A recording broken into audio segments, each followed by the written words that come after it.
You may have remembered a video a few years ago where I was invited to do a group session of bufo. I'm sorry if you hear my dog chewing in the background, you know what I'm saying? He hungry. Anyway, now, if you don't know what bufo is, it's this venom that comes out of a Colorado river toad.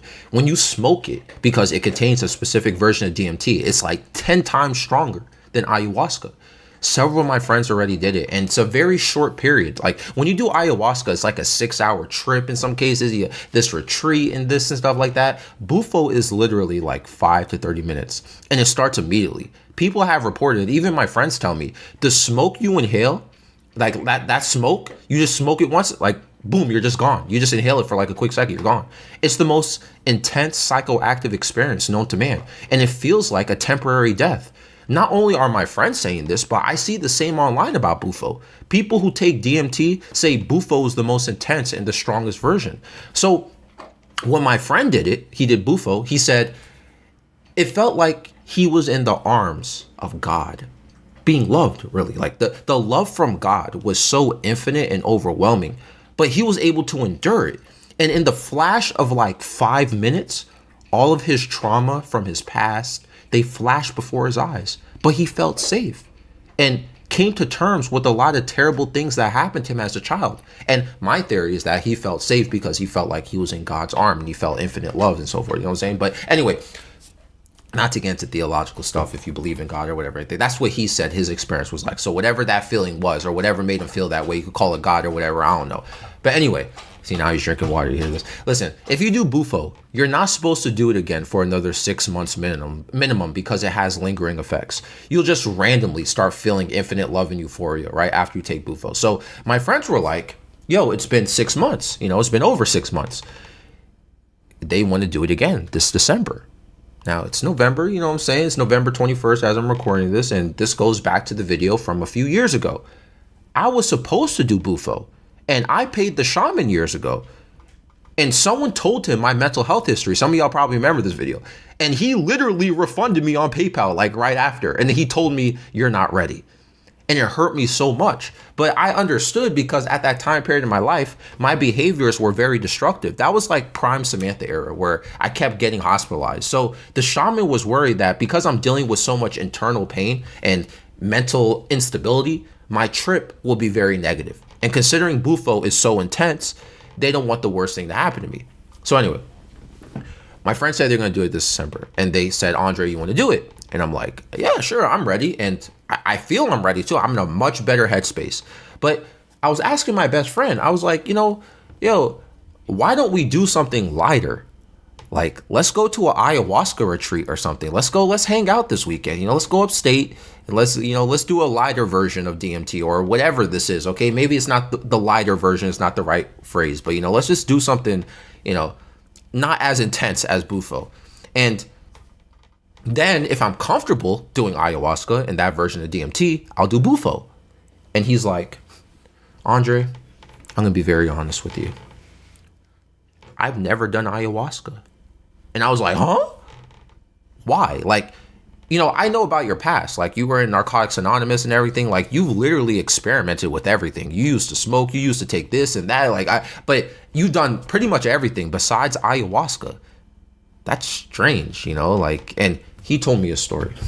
He said he went to a retreat in upstate New York and he was enjoying the ceremonies because before you take ayahuasca, there's like dancing and singing and all this other stuff, right? And he said while this was going on, he was enjoying it, all this stuff, but he kept feeling this, quote, feminine identity and energy constantly lingering with him.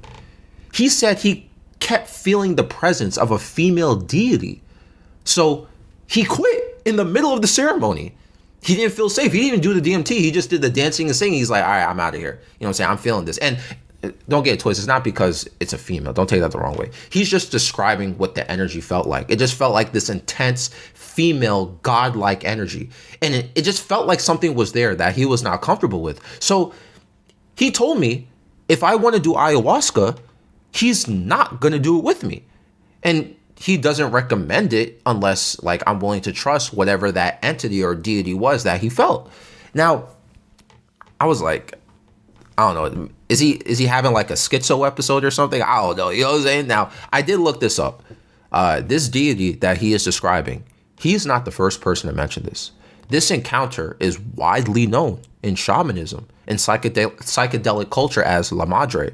It's apparently a spirit, a grandmother spirit that can be interpreted as a plant, again, a grandmother, a serpent, or even a jaguar, many other things, right? And Mother Nature per se. And people say she's a very wise teacher. She's loving as well. And again, then we could get into the semantics about what people feel, what this spirit or what La Madre really is, or maybe that's, quote, Mother Earth, which is obviously a female Mother Earth. And people who have felt this energy or presence felt tough love from her, but healing and even connection to all living things. So my friend said he was feeling the presence of La Madre and then just said, I'm not doing this. And, you know, here's the thing about this. My best friend, the person who went through this, has not only been a great friend to me, but has almost been a father figure to me. This guy has helped me through so much, given me so much wisdom, care, love, and guidance when I was in my worst and best times.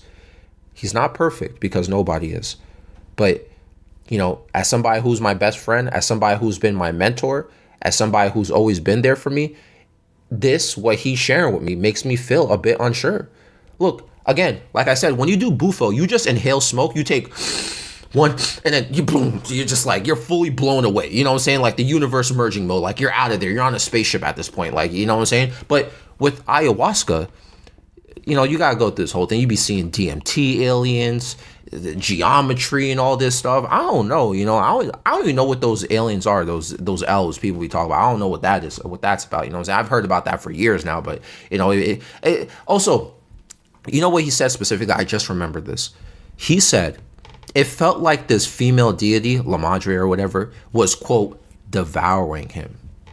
Like it was consuming him. It was almost like eating him. Something was taking over and he wasn't ready for it. He wasn't comfortable with it. It felt like domination. I don't know. I'm probably still going to do bufo next month, but, you know, like I said, I wanted to do ayahuasca first, but I think I'm going to hold on that unless, you know, I'm convinced otherwise, or, you know, I don't know, because what my friend is telling me, maybe that's not fair for me to do, you know.